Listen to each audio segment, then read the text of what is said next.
Hey guys, what's up? Jean's back again. Do you guys know what life hacks are? Life hacks are like tricks that help you do things better in life. I know, let's look some up. Hold on.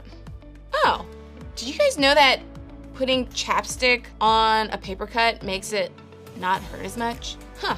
I hate paper cuts. They're like the worst, the absolute worst. I wish we had life hacks to discovering and living God's best for us. I mean, some nuggets of truth that could help us live the good life we're all searching for. Oh wait, we do! And that's why we're talking today about something we can all do to start pursuing the best life God has for us. So let's dive right in with a couple of questions. What's the nicest thing someone ever said to you? Something that you remember and think about to make yourself feel good. And on the flip side, what's the rudest thing and meanest thing someone has ever said to you? Something that just stuck with you that you just can't seem to forget. I remember in middle school, this kid, Jonathan, he said that I had a big head, like physically big head. I kind of have a really big head, but you don't have to point that out to me. I already know that, all right? Jonathan, just kidding. I love you, Jonathan. It's great. But he really did say that I had a big head and it hurt my feelings. And maybe you've experienced something similar to that before. If you have, then you don't need me to tell you that words have so much power. And the way we use them can have a huge impact on our relationships. Now, did you know that different studies have shown that the average person says anywhere from 7,000 to 20,000 words a day? Some of us may fall way under that word limit, and others of us probably go way beyond 20,000 words a day. Like me, I talk a lot. Either way, that's a lot of words spoken out loud each day. My guess would be that we don't always think about all 7,000 words or more before we actually say them. Wow, I actually sounded like really smart. Stay in school, guys. Those statistics, those numbers, guys, just right in my head. Because here's the truth. While it's easy to recognize the impact of others' words on us, we don't often think about the impact our own words can have on others. I mean, imagine what it would be like to hear all 7,000 plus of your words each day. If someone recorded all the things you said, would you be okay if they played them back for you in front of everyone right now? I sure wouldn't. Guys, I have literally eaten a whole box of Gushers by myself in one sitting. Not even like spread out over time. Like, I just sat there and ate them all. When it comes to our words, we're all guilty of not paying attention to the way they might impact others. We don't always use our words as if they have power. I mean, maybe you talk differently about certain people than you talk to them.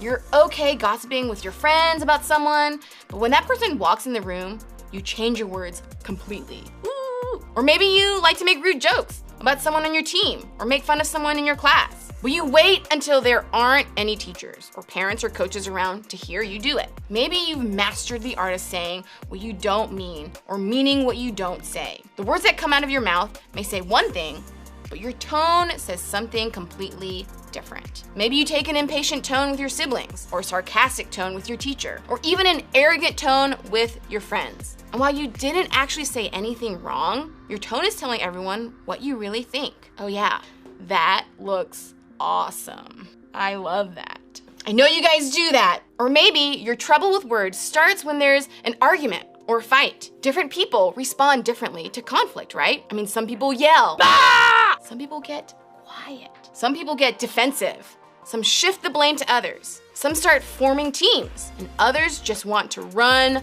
away completely. No matter which category we fall into, we can all probably admit that we often use our words in ways that aren't great. We don't always consider the impact of our words on others. So the question is this: how do we change that? What's the right way to use our words? How do we get control of our words before they come out of our mouths? How do we consider the way our words might affect someone else? How do we avoid saying something that we're going to wish we could take back?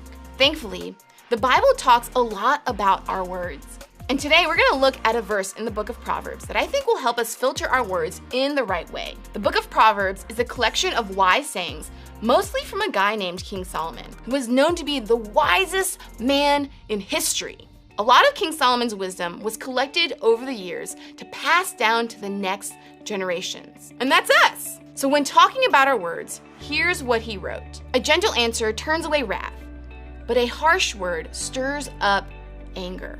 The second half of this verse doesn't come as much of a surprise, right? When something goes wrong in a friendship, or we get in a fight with our parents, or a teacher gives us a grade we don't like, or sibling breaks something in our room, how do we usually respond? With harsh words, right? When that happens, the situation definitely doesn't get any better. It just gets worse. You see, our words are kind of like tools, and we can choose what tool we want to use when it comes to talking to or about others.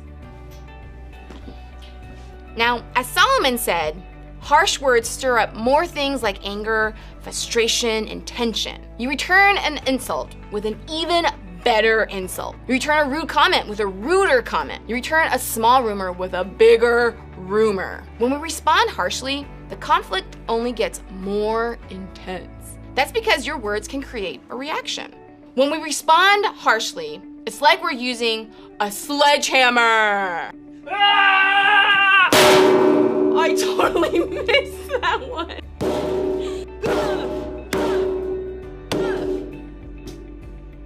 Using a sledgehammer with our words can be explosive. I mean, it's chaotic.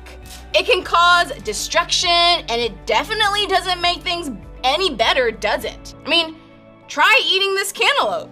Try it. It's all over the place. What am I supposed to do with this? Now my hands are a mess. But Solomon said there's another option, a better way to use our words. Let's look back one more time at that first part of the verse. It says, a gentle answer turns away wrath. So what exactly does that mean? Well, wrath is defined as extreme anger. Someone is really upset, really mad, really hurt, and really, really, really angry. In other words, the situation is heated. In those moments, gentle answers can bring the temperature back down. When drama or fights or misunderstandings or hurt feelings pop up in our relationships, I mean, isn't that what we want? A way to cool it back down? A way to make things right? Well, according to Solomon, a gentle word, a calm, kind, soothing word is the answer. Like I said a few minutes ago, our words are like tools. We can choose to take an uncontrollable, heavy tool and cause damage and create mess, ding. Or we can do what Solomon suggested. We can choose a different tool. When I use this knife, I have to use a lot of care because it's dangerous. No, I have to actually pay attention and be intentional.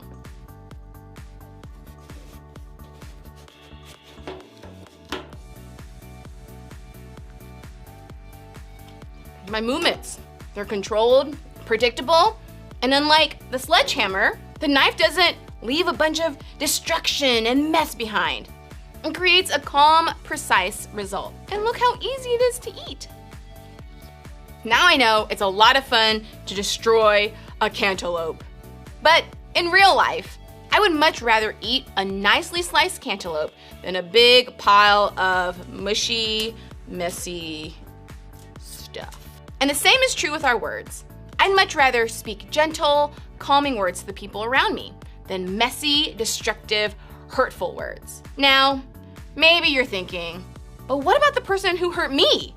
Maybe they deserve a harsh word. Listen, I get it. Sometimes we want to stir up anger. We want to hurt the person who hurt us because that puts us back in control again. But the truth is, it only feels like we're in control. When we choose to respond in anger, we're really giving that person control. We're allowing what they said to us control how we respond to them.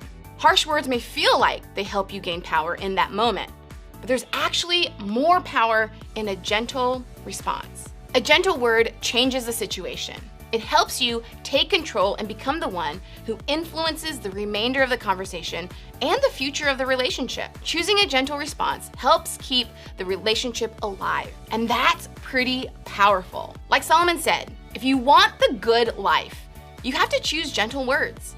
If you want the best relationship with others, one of the best things you can do is choose your words wisely. You have to choose the right tool, maybe not the sledgehammer. That sounds great, But how are we supposed to do that? In the middle of an argument or right after someone says something hurtful, how are we supposed to choose gentle words? It's a lot easier said than done. And believe me, I feel the exact same way. But if we want to live the good life, the kind of life God has for us, I think we have to start trying to change the way we use our words. So here are a few helpful ideas that can guide us when it comes to our words. First, hit pause.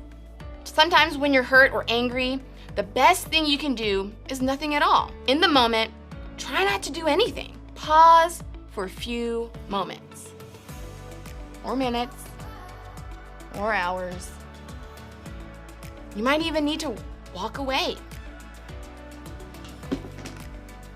And sometimes getting away or taking a deep breath can help you think more clearly as you decide how you'll respond. A pause is a great start to making sure you choose your words wisely. Second, say, I think and I feel. These are great phrases to help you talk about how you feel without making the situation worse. Saying, I think that thing you said was kind of mean feels better than saying, you're mean, doesn't it? I mean, responding with, I feel hurt that you asked him to be your lab partner when you knew I liked him is more helpful than responding with, you're a jerk, right? These are great responses to help you remember to choose gentleness as you express yourself. Next, name what's bothering you. What's the emotion you feel? Do you feel hurt, jealous, embarrassed, afraid, insecure, sad, or disappointed? When you name it, you can better communicate it. One of the best ways to figure out how to name what you're feeling is to talk to someone who is older and wiser about it. Your small group leader might be a great sounding board the next time you find yourself upset and not sure what you're feeling. And last, stop the back and forth. When you find yourself trading harsh words back and forth with someone, just stop. Choose to end that cycle. Be the person who changes the way things like conflict look in your relationships now. Remember, if you want the good life, choose gentle words. Choose to be the one who brings the temperature of a situation down by responding the right way. I know these aren't easy steps to take, but imagine what our relationships would look like if we worked towards responding in gentleness instead of with harsh words. Conflicts and arguments aren't going to disappear out of our lives, but the sooner we can learn to have healthier responses, the better off our relationships will be. Say it with me one last time. If you want the good life, choose gentle words. Are you gonna use the sledgehammer or go with something a little better? Now, as we wrap up, I want you to think about this question. What's one thing that makes choosing gentle words difficult? Clean up on aisle 7.